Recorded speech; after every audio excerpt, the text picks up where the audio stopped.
오늘 우리가 나눌 하나님의 말씀은 빌립보서 4장 10절에서 14절 말씀입니다.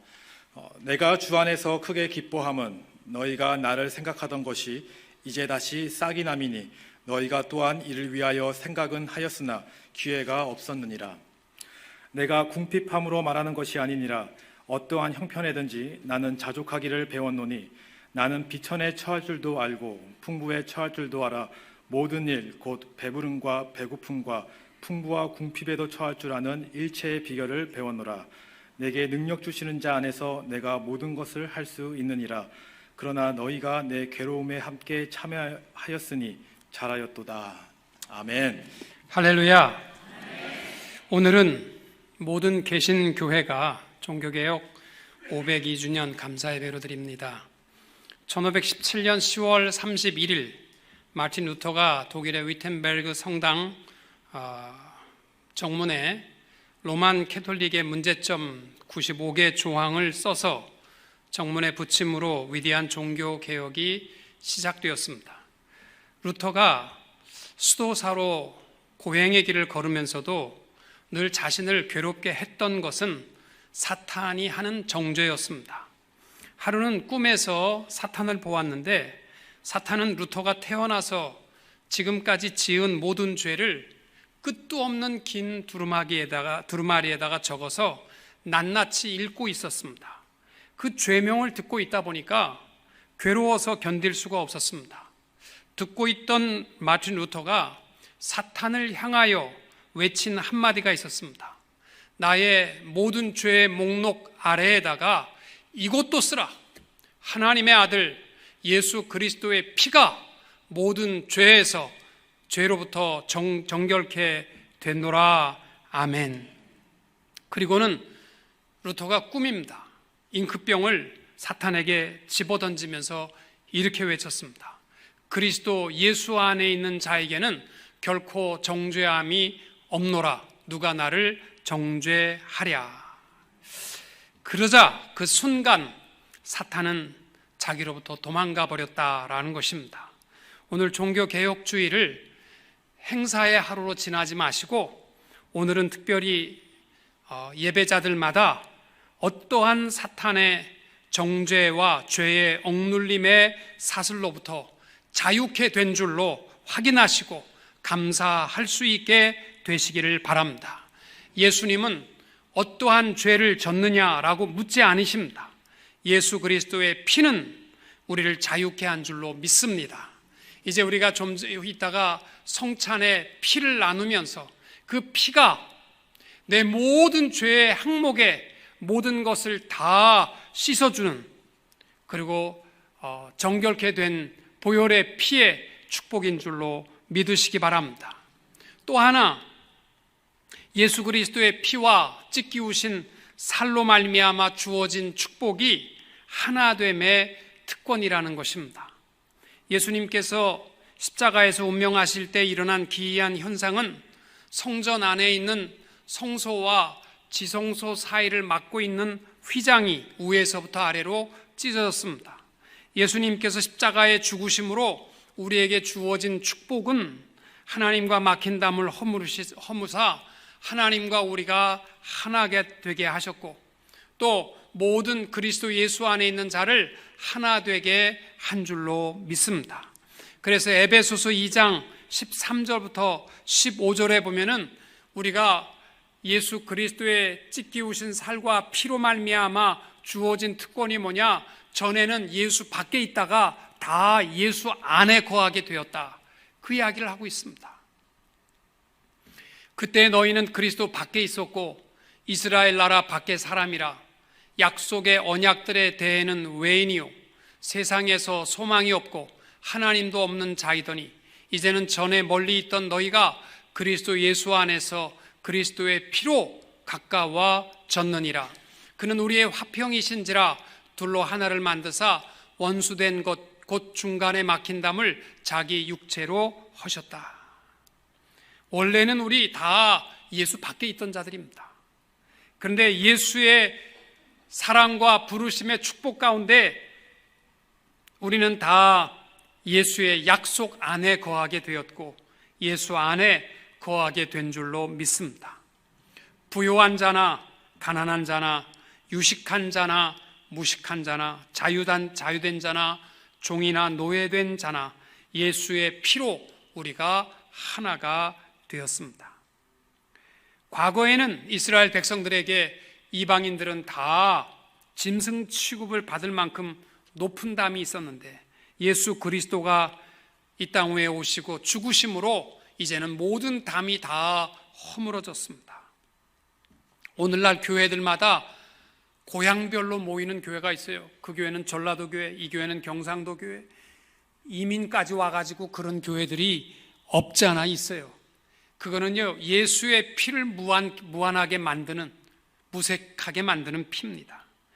예수 안에는요, 어떠한 특정한 집단이 되어서는 안 되고 예수의 피로 모두가 다 하나가 되어야 할 줄로 믿습니다. 예수님께서 겟세마네 동산에서 마지막 십자가에 달리시던 날 밤에 구하셨던 기도는 교회를 향한 아버지여 저희로 하나가 되게 하소서라는 것이었습니다. 교회와 성도들이요, 교회 안에서 하나 되면 그것보다 더 재밌는 곳 없습니다. 근데 교회에 자꾸 이 사람도 담이 생기고 저 사람도 담이 생기고 이 사람도 서로 얘기 안 하고 원수지고 등지고 이러기 시작하면요, 교회가 교회답지 못한, 성도가 성도답지 못한 모습으로 타락하게 됩니다. 여러분, 인류의 모든 사람들 가운데 누가 제일 복받은 사람이냐? 저는 아무리 생각해도 예수 안에 있는 삶이라고 믿습니다. 빌립보서는요, 4장으로 되어 있는 짧은 편지예요.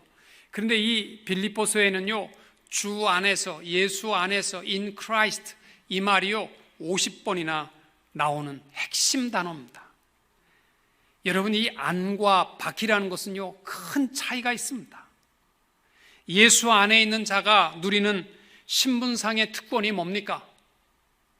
여러분, 오늘 우리 다 교회 안에 예배를 드리는데 여러분, 교회 안에 앉아 있느냐 밖에 있느냐, 이것보다 더 중요한 것은요, 내가 예수 안에 있느냐, 그리고 예수 안에 내 신분이 어떻게 바뀌었느냐라는 것을 깨닫는 것입니다. 첫째로, 예수 안에 있는 자는 다 새로운 피조물입니다. 고린도후서 5장 17절, 그런즉 누구든지 그리스도 안에 있으면 새로운 피조물이라. 이전 것은 지나갔으니 보라, 새 것이 되었도다. 아멘. 여러분, 우리가 살아가는데 우리도 안 믿는 사람하고 똑같이 가난하기도 하고 부유하기도 하고 병들기도 하고 건강하기도 하고 일찍 죽기도 하고 오래 살기도 합니다. 이 차이가 있는지 모르지만 누구든지 그리스도 예수 안에 있는 자는 새로운 피조물, 이 말은 뭐냐면 새로운 마음, 새로운 소망, 새로운 역사로 살아갈 만한 인물들이라는 것입니다. 이 새로운 피조물이라는 말은 조금 고쳐진 인생이 아니라 New Recreation, 새로운 창조물이라는 뜻입니다. 여러분, 이따금 저도 제가 살아온 길에 부끄러운 자국이 있는 것을 볼 때마다 참으로 주님 앞에 설 날이 부끄럽습니다. 그러나 분명한 것은 이 recreation이라는 말은 내 모든 불리한 증서들, 사형 언도의 문서들은 다 예수의 피로 없어진 새로운 피조물이 된 줄로 믿으시기 바랍니다.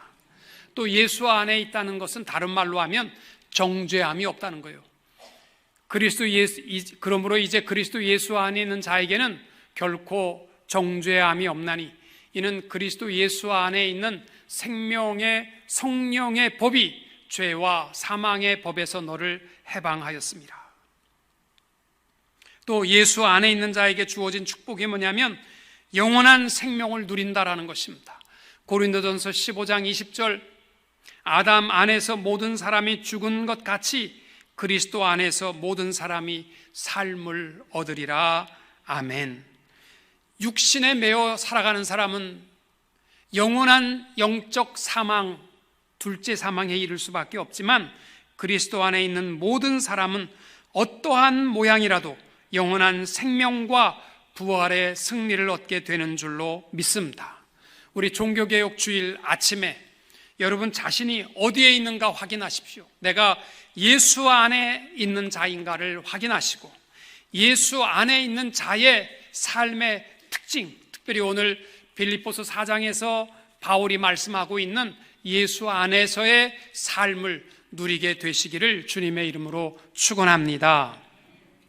제일 먼저 예수 안에 있는 삶의 특징은 기쁨입니다.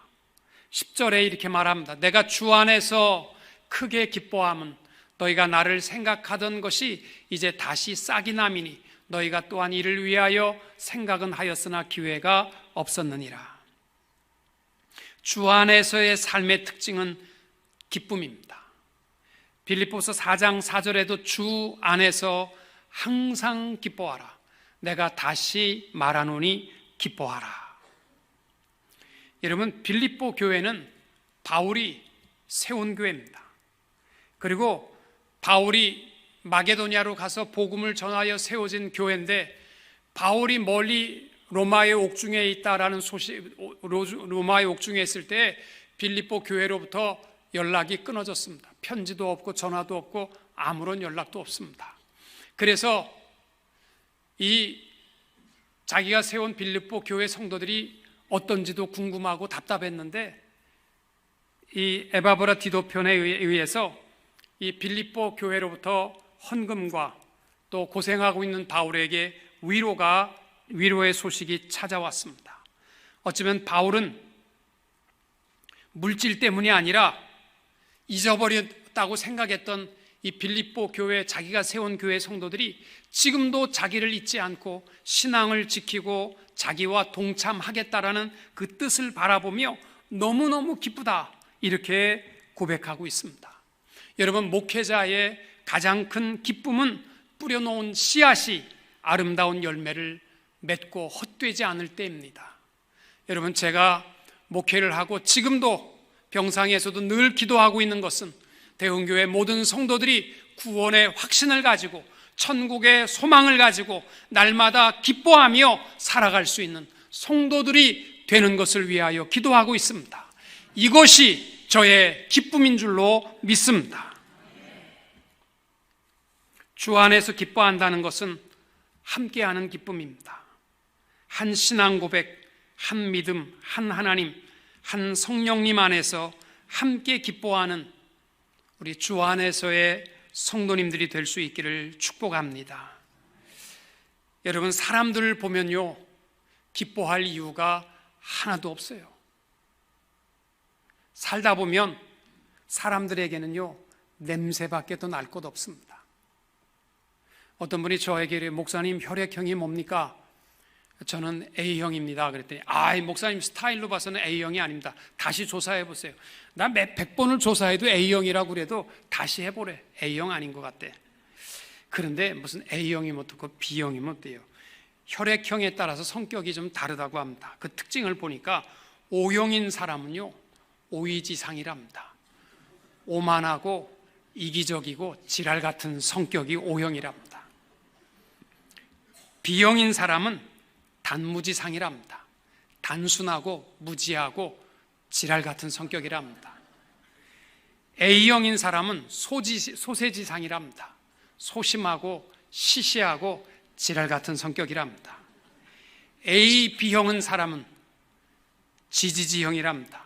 지랄 같고 지랄 같은 성격. 여러분, 어떤 피를 가졌든지 간에 공통점이 있어요. 다 강단의 용어는 아니지만 지랄 같다는 거예요.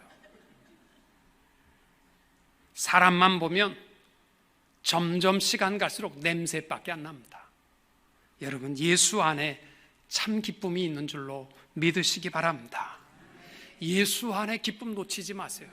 시편 19편 8절에 이렇게 말씀합니다. 여호와의 교훈은 정직하여 마음을 기쁘게 한다. 여러분, 말씀 안에 있을 때 기쁨이 있습니다. 90이 넘는 장수하는 마을이 있어서 조사를 해봤답니다.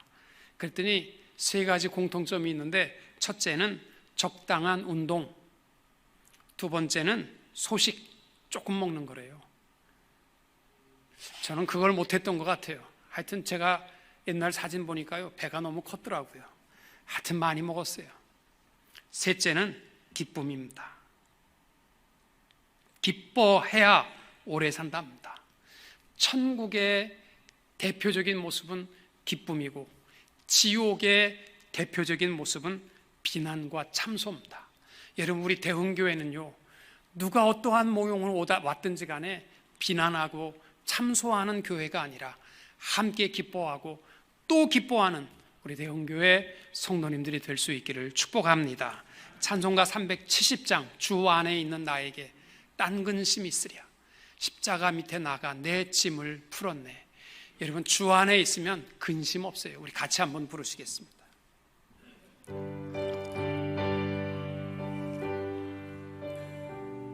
1절과 3절만 합니다. 주 안에 있는 나에게 딴 근심이 있으랴, 십자가 밑에 나가 내 짐을 풀었네. 주님을 찬송하면서 할렐루야 할렐루야, 내 앞길 멀고 험해도 나 주님만 따라가리. 3절입니다. 내 주는 자비하셔서 늘 함께 계시고 내 궁핍함을 하시고 늘 채워주시네. 주님을 찬송하면서 할렐루야 할렐루야, 내 앞길 멀고 험해도 나 주님만 따라가리.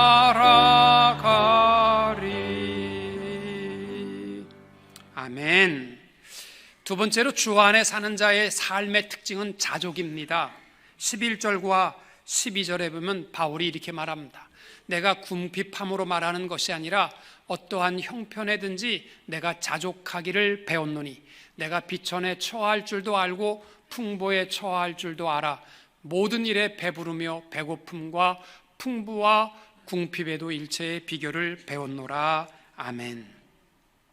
여러분, 바울이요, 자족하는 마음을 가졌다고 했는데 중요한 세 가지 동사가 있습니다. 첫째는 어떠한 형편에든지라는 단어입니다. 두 번째는 배웠다라는 겁니다. 세 번째는 알았다라는 단어입니다. 여러분, 자족하는 마음은요, 어떠한 형편에든지 이 단어를 기억해야 우리는 자족할 수 있습니다. 환경에 구애를 받지 않는 삶입니다. 여러분, 조건만 조금 좋았더라면 내가 더 잘할 수 있었을 텐데, 이렇게 생각하는 사람은 평생 만족이 없습니다. 내가 조금만 젊었어도 목사님, 제가 열심히 봉사할 수 있었을 텐데요. 이분요, 영원히 봉사할 기회가 없습니다. 내가 목사님 조금만 더 가져 재력이 좋았다 할지라도 부모님을 잘 모셨을 텐데 그게 못돼서 내가 못 모신 게 아쉽습니다. 그분은요, 부모 모실 자격이 없습니다. 내 있는 어떠한 조건에 관계없이 중요한 단어가 하나 있어요. 자족의 원리의 중요한 단어는 앞에 이 스스로 자자처럼 납니다. 특별히 11절에 보면 어떤 형편에든지 내가 궁핍함으로 말하는 것이 아니라 내가 자족하기를 배웠고 내가 비천에 처할 줄도 알고, 바울이 다 내가 이것이 환경보다 중요하다는 거예요. 우리의 어떠한 형편이 우리를 만족하게 하는 것이 아니라 우리를 만족하게 하는 것은 납니다. 내 안에 있는 것입니다. 여러분, 저는 우리 성도님들이요, 환경에 관계없이 자족은 내 속에서부터 시작됩니다. 여러분 마음속에서부터 내가 지금 처한 모든 형편, 여러분 저는 제 있는 지금 형편에 대해서 만족하겠습니다. 여러분은 여러분의 있는 현재의 형편에서 만족할 수 있는 성도님들이 될 수 있기를 축복합니다. 또 하나의 단어는 배웠다라는 것입니다. 여러분 만족하다라는 것은요, 영적인 풍성함을 배울 수 있어야 돼요. 영적인 풍성의 원리를 모르고 만족이라는 것은 없어요. 그래서 여러분 부단한 훈련이 필요하고 부단히 배워야 합니다. 지난주에 우리 직분자를 33명 세우셨는데 그분들이요 열심히 기쁨으로 봉사하다가 지치는 순간이 있어요. 언제냐면요, 인풋이 없을 때입니다. 내가 배우지 아니하고 영적인 배움이 없으면 우리는 지칠 수밖에 없어요. 열심히 배워서 자족할 수 있게 되시기를 축복합니다. 또 하나 단어가 알았다라는 것인데, 이거는 뭐냐면 배운 대로 삶 속에서 하나하나 실천했다라는 것입니다. 자족은요 추상적인 개념이 아닙니다. 내 삶 속에 하나하나 실천하게 될 때에 자족이라는 것이 이루어집니다. 여러분 자족이라는 단어가 헬라어로 우탈케스라는 단어인데, 그 당시에 유명했던 헬라 스토아 철학의 핵심 단어가 덕목이 바로 이 우탈케스입니다. 그런데 그 당시에 있는 사람들이 영향을 받고 있는 이 자족이라는 우탈케스는 무슨 말이냐면, 인간의 모든 욕망을 다 제어하면 만족한다. 그 스토아 철학의 우탈케스지만, 바울이 말씀하는 자족이라는 것은 스토아 철학자들이 말하고 있는 욕망을 버리는 만족이 아닙니다. 예수 안의 만족입니다. 이를테면 예수님께서 우리를 궁핍하게 자리에 둘 수도 있어요. 왜냐하면 궁핍한 자리에서 영광을 받으시기 위하여서이신 줄로 믿습니다. 우리를 부요하게도 하십니다. 그 이유는 주님께서 부요한 중에 영광을 받으시기 위함인 줄로 믿으시기 바랍니다. 건강할 수도 있고 병들 수도 있습니다. 그러나 그 자리에서 우리 하나님은 영광을 받으시기 위하여 우리를 그 자리에 두셨기 때문에 주 안에서 자족할 수 있는 성도님들이 될 수 있기를 축복합니다. 마지막으로 13절에 보면 주 안에 있는 자에게 주신 축복이 뭐냐면 모든 것을 할 수 있다. 내게 능력 주시는 자 안에서 내가 모든 것을 할 수 있다라는 것입니다. 요한복음 15장에서도 예수님께서 약속하신 것이 뭐예요? 내 안에 거하라, 나도 너희 안에 거하리라. 나는 포도나무요 너희는 가지니 저가 내 안에 내가 저 안에 있으면 이 사람은 과실을 많이 맺나니 나를 떠나서는 너희가 아무것도 할 수 없음이라. 사람이 내 안에 거하지 아니하면 가지처럼 밖에 버리워 말라지나니 너희가 내 안에 거하고 내 말이 너희 안에 거하면 무엇이든지 원하는 대로 구하라. 그리하면 이루리라. 아멘.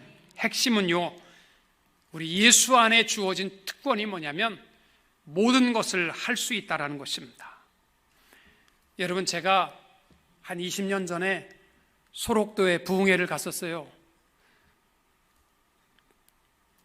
소록도 안에 교회가 5개가 있는데